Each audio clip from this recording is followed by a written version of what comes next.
Horse players, past performances of the Los Alamitos Nighttime Quarter and Thoroughbred races are now featured nightly in all print PM editions of the Daily Racing Form. You can now find the Los Alamitos PPs nationwide. Check out the past performances in the East, South, Midwest, Pacific Northwest, and even Canada PM editions. That's expanded national print coverage of Los Alamitos in the Daily Racing Form. Playing the Los Alamitos races with past performances in hand has never been easier. For more, follow us on Twitter or Instagram at Los Al Racing.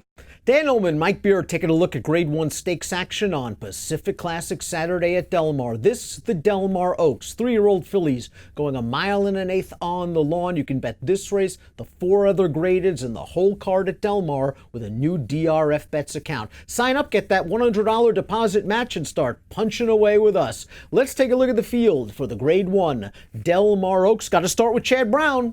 Number 1 is Cambier Park, multiple graded stakes winner this year. I want your thoughts on the Belmont Oaks. You know, I think Jose Ortiz is a fantastic jockey, and I think he had the right intentions early in the race. This horse was 3 wide going into the first turn, and I think Jose wanted to rake this horse back and get him down to the inside in the pocket. And in doing so, he didn't get the pocket and ended up sort of stuck behind Concrete Rose in behind a slow pace. She came with a good run, but I wonder if they just kept her to the outside. Maybe she would have been a little closer at the end. Maybe she would have gotten second. Yeah, maybe she would have. She only missed it by a nose. Either way, I don't think the trip she got made that much of a difference. I mean, maybe she could have gotten second, but she was never winning that race. I thought all in all the trip worked out fine for her. Maybe 1 1/4 is too far for her too, Dan. She gets to cut back a little bit here.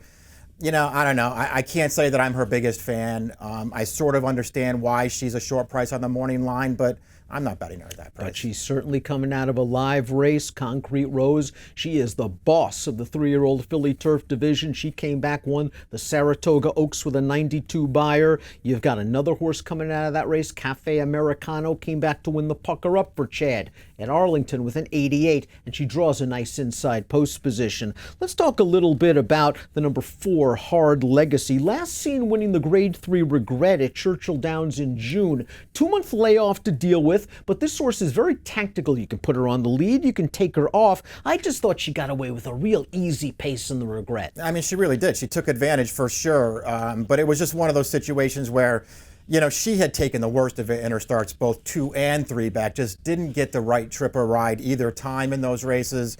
She was due for a little luck. She got it last time. I personally did think she took advantage, and she was a good price that day.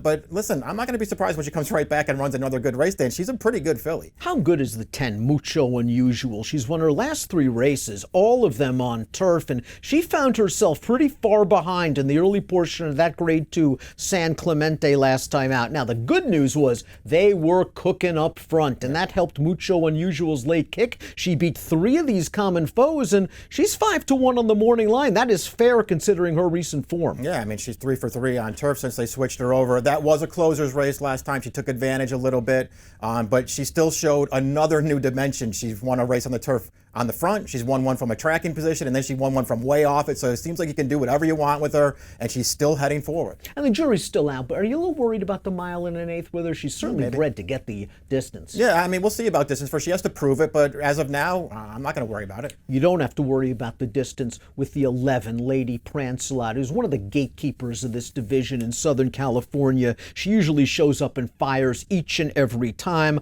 Last time out, I liked her effort in the Honeymoon. There wasn't a lot of pace going on. She was hanging out at the back of the pack. She came with a good solid run, and if you give her pace, and there should be pace in this race, she's going to be firing late. 8-1's value in my opinion. Yeah, it's a big field. 14 horses in here. I mean, she should have something to run at in this race. We'll see how it all plays out. I agree with your take on her race last time. I thought she did run well. I just didn't like the Honeymoon as a race overall. I do think she's going to have to run better than that to beat this field. Well, let's take a look at the Timeform US Pace Projector because they believe it's a red bar scenario, indicating it'll be a fast pace after the opening half mile. They've got Mucho Unusual out there on the lead. I would be stunned if Mike Smith sends this horse after what we've seen in her last 2 races. Sold at the number 9, on the other hand, she should be out there on the lead. Whether she's good enough to win a race like this, that might be a different story. She seems at her best on a synthetic surface, and in that Cal Oaks, she was 2 to 5. Yeah, I mean, she does have a lot of speed, so I do think you'll see her racing forward in here, but she's got a lot to prove against a field like this. A couple of horses that are going to be coming from the back of the pack in here include the number 7 Dog Tag. Now, while this is Chad's other horse, she's done some good things in her career. She beat 3 next out winners in that Hilltop at Pimlico 2 starts back, covered up most of the way, swung 4 wide into the stretch, ran down a weaker field. I liked her last time out in the Lake George. Boy, was she disappointing. I know it was a 3-horse field, and maybe we shouldn't even rate her off that 3-horse field, but she couldn't keep up with the pace setter early and just seemed to be struggling late. I think she's the kind of filly that wants a little cut in the ground, unlikely to get it at Del Mar. Yeah, I wonder about that too. It does feel like maybe she prefers a little give in the ground. I'm not ready to say that that's the case yet. I did feel like she took a really big step forward in the Hilltop, though. She was good as a 2-year-old, but she really improved in her 3-year-old debut. Listen, I'm just not going to be too hard on her for that race last time in a 3-horse field where they wound up down on the rail in the stretch. I know she didn't run well in there. I think she will run better in this race. I actually prefer her to her stablemate in this race. I think Keeper of the Stars ran a sneaky good race in that San Clemente last time out. That pace was cooking. The horse Mucho Unusual, the winner, came from far back. Apache Princess, the runner-up, came from far back. Keeper of the Stars was up close to that pace and was still punching on late. I would like to see this jockey get aggressive and say, you know something, sold it, you're a synthetic horse, you're overmatched, I don't think Mucho Unusual is going to go. I think Keeper of the Stars should go. Whether she's good enough, I'm not sure, but I'd like her to be aggressive out of the gate. She did run well last time. I just don't see the pace being that much different for her this time, and she's got to get to 9 furlongs now. I think she's taking pressure on the lead, whether they send her or not, and I just wonder if that's going to really work out for her. Formulator factor the 3, Strike at Dawn. This is a 20-to-1 shot on the morning line that might get the right pace set up, and she's won at Del Mar this year. Richard Baltus over the past 3 years with 3-year-olds only, last out winners, 3rd off the layoff on turf, 4 for 9, a $5.97 return on investment. This filly seems to be getting better with each and every start. Maybe this is a little too much too soon, but she has some potential. I liked her race last time. I think it's worth pointing out that she got an absolute perfect trip when she won that race. Listen, maybe she'll get another one, but this is a tougher spot. Coming in from Europe is the number 14 Hidden Message, and the connections just had to be disappointed with this post position draw. It's not going to be easy to overcome.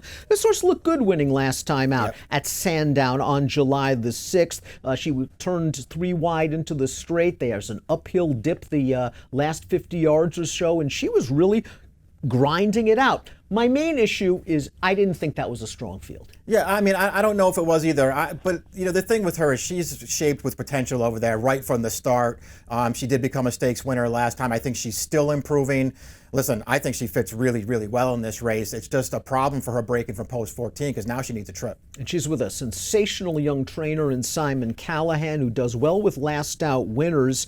And here's what he's got with Hidden Message. 23%, $5 ROI over the past 4 years with 3-year-old last out winners on the turf. Out of Balance is a big long shot in this race, and last time out just fell far, far behind, came with a kick to finish 3rd behind Strike at Dawn. She's going to get some pace. The concern is I don't think she's the best closer in this field. Yeah, I'm not sure that she is either. I felt like all in all, out of that last race, I'd probably take her over Strike at Dawn just because this horse had way too much to do, and I thought she was finishing pretty well. But she's sort of in the same situation here. She's going to be far out of it. Maybe the pace will be there, but I do think she's got to take another step forward. Apache Princess, like Mucho Unusual, helped by the pace in the San Clemente. Maybe you give her a few extra points because she was kind of the first one to strike the front and then got ran down by the last run, which was the best run in that race. But as you said, you did not like the San Clemente as a whole. Yeah, we'll see what happens with her. I felt like, you know, I hear what you're saying. The last run was the best run last time. I didn't really see her excuse in that race, but she did take a big step forward in there, and she can improve again.